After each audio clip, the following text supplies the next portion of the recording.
এবং আপনারা জানেন কিন্তু সরিষা ফুলের মধুতে গ্লুকোজ বেশি হওয়ার কারণে এই মধুটি দানাদার হয়ে থাকে। যারা সকাল বিকেল নাস্তা করছেন, নাস্তার সাথে আপনারা চাইলে মধু দিয়ে আপনি আপনার ব্রেড খেতে পারেন।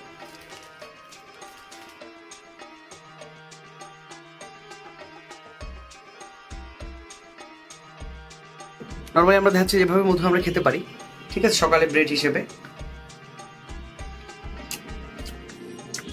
বাহ,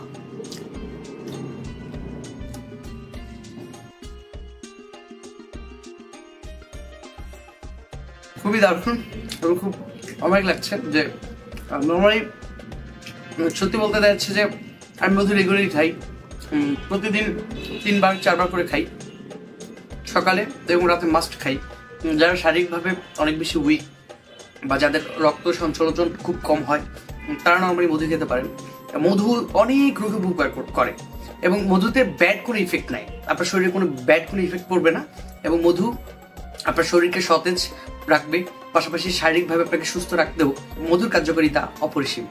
যারা এই মধুটি অর্ডার করতে চাচ্ছেন তারা নিউট্রা পেজে অথবা দেখা যাচ্ছে যে আমাদের ভিডিওতে অথবা ইনবক্সে আমাদেরকে মেসেজ করুন বা আমাদের হটলাইন নাম্বারে কল করুন, আমরা অবশ্যই আপনাদের কাছে আমরা মধু পৌঁছাই দিব।